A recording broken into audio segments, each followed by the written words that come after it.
when I feel stuck in my business, I open up my network and reconnect with somebody or build a partnership or lean on someone in my network, my community. What I always say without fail, why didn't I do this sooner? Hi, everyone, and welcome to the WIM podcast. Women in Influencer Marketing is a first of its kind exclusive networking group made up of inspirational women. This podcast is where we explore influencer marketing and get real about women in business. Find us wherever you download podcasts, and of course, you can always find us at iamwim.com. That's iamwim.com. Hey guys, welcome back to another episode of the WIM podcast. My name is Jessy Grossman. Super happy to be here with you guys. If you are new, giant warm welcome. And if you guys have listened to this even once before, I am so grateful that you came back for more. It means you didn't hate us. Yay, I'll consider that a win. I'm super happy to be here with you guys. This week's episode is going to be a solo episode, and we are talking about the job market. There's so many layoffs happening. There's so much downsizing. And I personally know, I would say dozens of people who are out of work and are incredibly talented at what they do. So we are officially in a recession. The job market is pretty volatile. And this week's episode, I'm going to be going over what you can do if you are out of work to get your next gig, have it be fruitful, have it be what you want out of your next role. So it's got to be exciting, and how to make it all happen for yourself. So stick around.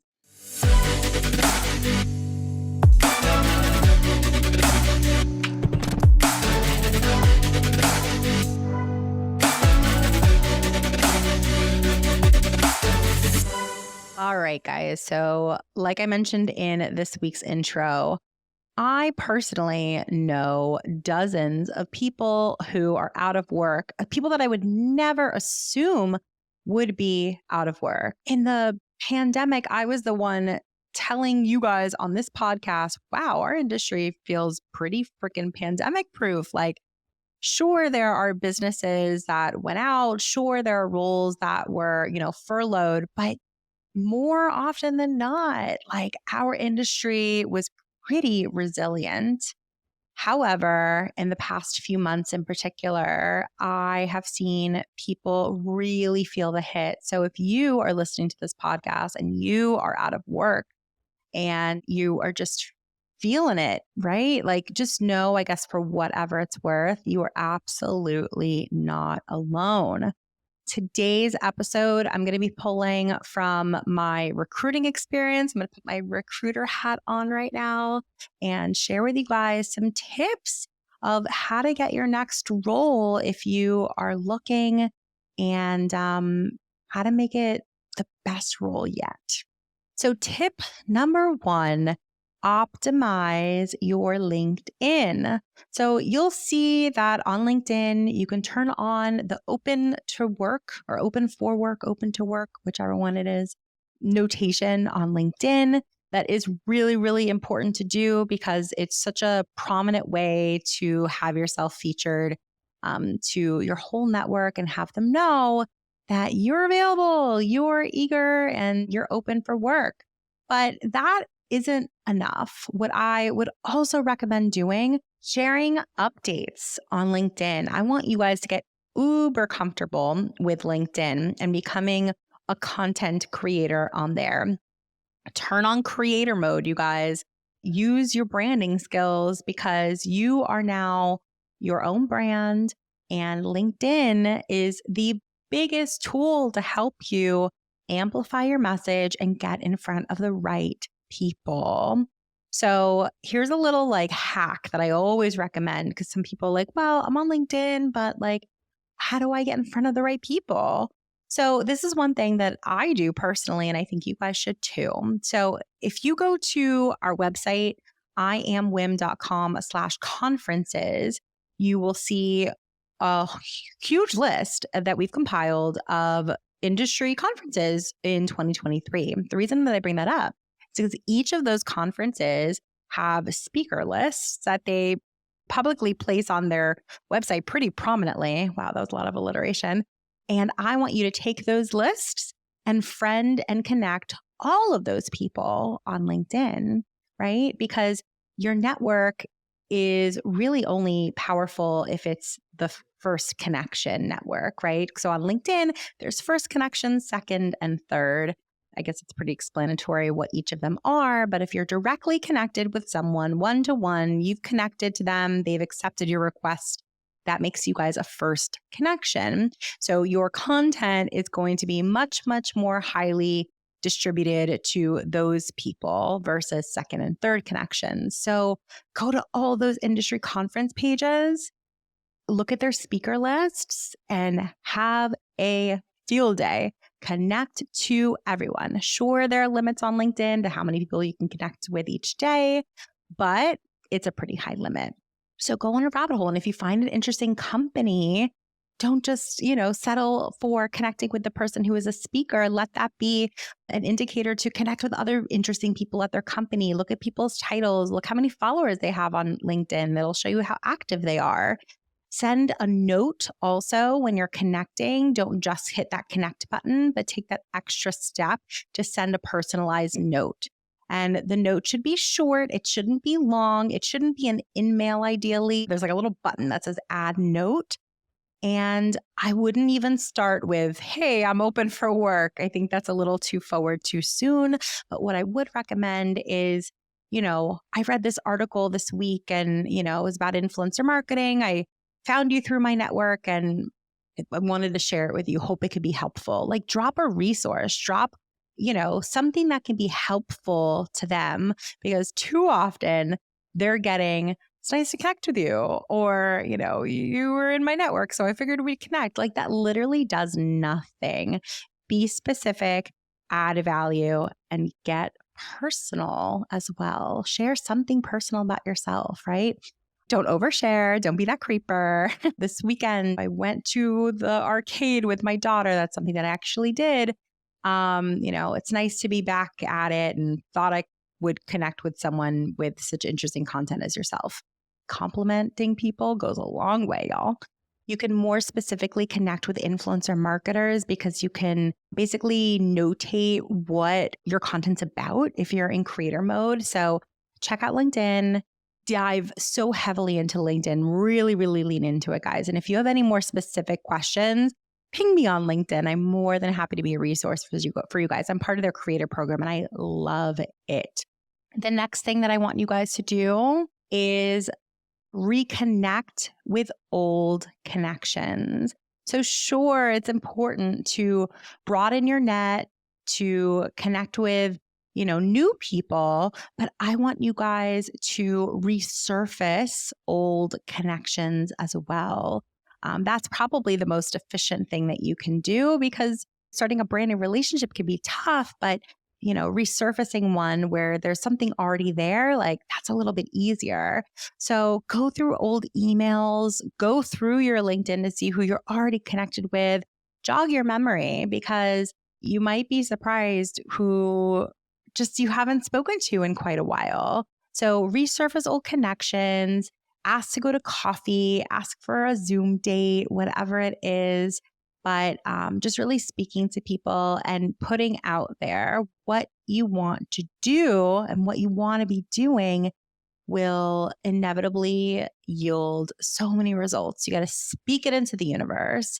This leads into my next point, which is I want you guys to do some soul searching.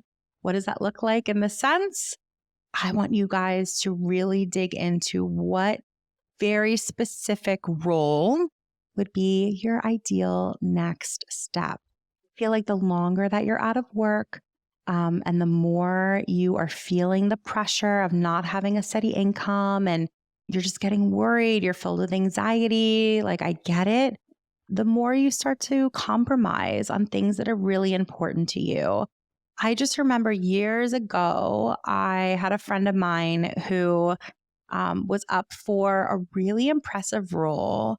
And she was the very first person, and this was my first experience where I got to witness this friend of mine who turned down from the outside seemed like a really impressive role. And I never had experience that you could say no to a role before. I know it sounds so stupid, but I was young and that was really truly the first time I had ever witnessed that. And I asked her, I remember being like, you got so far in the process, obviously to the point where they made you an offer. Like, what made you turn it down? And she's like, I put a lot of thought into it. It's certainly not a decision that I came to quickly. But after really weighing my options and really soul searching, I didn't think that this was the right role for me. And I just feel like that takes so much courage to do and so much self awareness. And just like really impressed the heck out of me. Hence the fact that I'm telling you this story probably like 15 years after it happened or so, maybe even more than that. Thank you so much for listening to this week's episode. Just popping in to remind you to check out Women in Influencer Marketing, the membership community. So if you're enjoying this podcast, this is just a sliver of all that we are. So we have a mentorship program. We have casting opportunities. We have 24/7 community forums. We have events in real life, virtual, masterclasses, and so much more. Those women who join our membership have had amazing things to say. We've been around since 2017. And if you're not a part of it, you are absolutely missing out. So I encourage you to check out our website, iamwim.com, and learn all about us. iamwim.com. If you go to the events page also, you'll see that we have a regular event, Get the Most Out of Your Membership. It's for new members, but it's also for those of you who might be curious, like, what is WIM? Do I have a place there? How do I fit in? Come join. I'm there live. So are lots of other people. And it's a cool opportunity for me to teach you all about what we have to offer. Also, giving you this freebie, we actually give away a month free when you attend. So if you're interested in not only learning about WIM, but also experiencing a whole month free, definitely check it out. You can go to our website again. It's iamwim.com. That's iamwim.com. Sign up for our next event. And I look forward to seeing you hopefully around the WIM community. I just also want to be real with you guys, right? So after being unemployed for, months and months on end and getting an offer for what might be a really impressive role, I know that it certainly wouldn't be the easy choice to turn it down. But I will just implore you guys just to not jump on the next shiny thing simply because it's available, simply because you're essentially operating out of fear, out of desperation. I want to make sure that it's right for you, because I'll tell you this much, you guys, I would rather see you guys just freelance or become consultants and have your own business to be able to support yourself in the meantime versus accepting some role that you're like half in, half out about. You'll get to know the team. I want you to ask a lot of questions, interview them as much as they're interviewing you. Keep it respectful, of course. Keep it all on good terms. And at the end of the interview process, you should know whether or not you want to accept this role. And if you're on the fence about it, there's a reason. You should know if you are excited about the role after, 2 interviews, definitely 3 interviews. And if you don't, you're on the fence, you're not 100% sure, then I would say it's not the right role for you. Something about it in your gut is telling you that it is not right. The next tip that I want to give you guys for securing your next role is I want you guys to carve out time in your day where, you're not networking, you're not looking for roles, you're not applying for roles, but you're taking care of yourself. You're doing some really important self care. And so that can mean something different to everybody. Some people, it's like, I want to meditate, I want to do yoga. For me, I like walking my dog, just like getting fresh air, opening up the windows, honestly, will make such a big difference. It's the summer, we can open up our pool, the backyard, like making a point to do things that really just get your mind right. Because I just fundamentally believe that when your mind is right, the rest will follow. And again, like, I just want to be real about this. Like, if you are out of work for months and months on end, it's hard not to fall into these traps of just like getting nervous, getting negative, all those things, they pile on. I understand, I see it. So I think that you have to be mindful of adding guardrails into your life to be able to keep on the right path and to keep your head on straight. So, with all that being said, I hate toxic positivity. So, I am the last person to sit here and preach to you guys about, like, yeah, just like do it and like be positive, it'll be fine. Oh, like some of you have kids, some of you have pets, some of you have mortgages, some of you have like just, bills to pay. If your identity has been so wrapped up in your career, it's something that you pride yourself on, then it can be one of the scariest moments of your life, not knowing where your next paycheck is coming from, seeing your bank account dwindle down. It's a shock to your ego, all of the above. So I will never sit here and say, like, just plow through it and be positive. It's the exact opposite. I actually think that like we all deserve moments where we could just sit in that shitty place. If it feels like you're going through it, it's okay to feel that. I always tell my daughter, like, it's okay to cry, like feel your feelings. I would never tell you not to. However, I do think that for any of us who have experienced depression before, there's a moment when it starts to go down a different direction. Like it starts to feel more extreme. It starts to feel counterproductive for sure. And so I think that in those instances, it's really important to know what your guardrails look like, right? What are the things in your life that you can turn on pretty immediately to get you in a more healthy place? So sometimes it's like going out to eat instead of ordering in. That's for me. I like the environment is really important to me. Or like calling up your best friend that you haven't spoken to in too long because you've been isolating yourself and, not really letting them see what's going on. Put your hand up if you've ever done that. I'm raising my hands. So just having those guardrails in place. Like my happy place is having like both of my pets on me. I just have my adorable little animals on me and my cat, my dog, and it just pretty immediately snaps me into a more productive place. So just keeping your head right is a really powerful thing because all you need is one yes. When you hear all these no's, you apply, you either hear nothing or you get rejections or you get really close to a role that you are excited about and it doesn't go through. It is so easy to focus on all the negatives, right? Because there's so many of them and you only need that one yes. And that one yes is what can, change the trajectory that you're on for months, years, decades to come. So I just want to encourage you guys to check out our job board. I want to encourage you guys to sign up for our job fair. That's in August.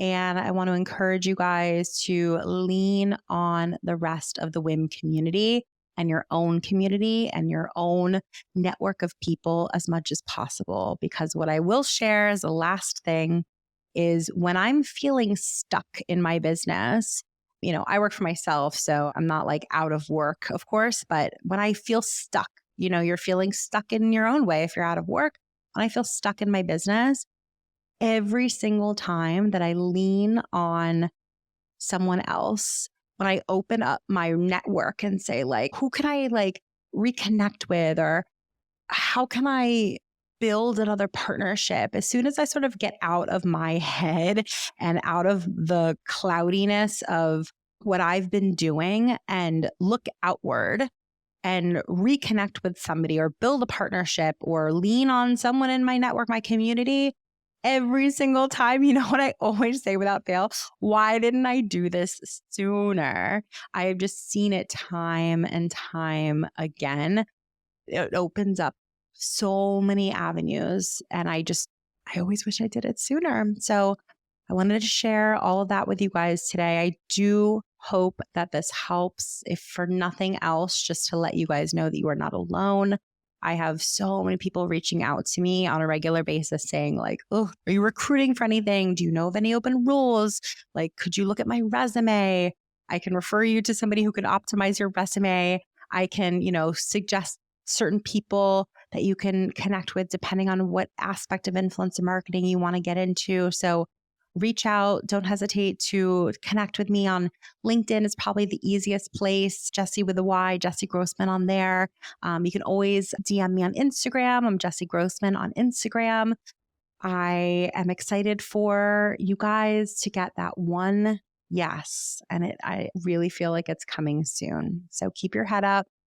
And I will see you guys in our next episode. And have a great rest of your week. And don't forget about our upcoming events, because what a really great way to network and to get your next gig than our in-person networking events. All of that will be linked below. Have a wonderful week, you guys. Thank you so much for tuning in, and we will see you next week. If you enjoyed this episode, we gotta have you back. Check out our website for more ways to get involved, including all the information you need about joining our collective. You can check out all the information at iamwim.com. Leave us a review, a rating, but the most important thing that we could ask you to do is to share this podcast. Thanks for listening. Tune in next week.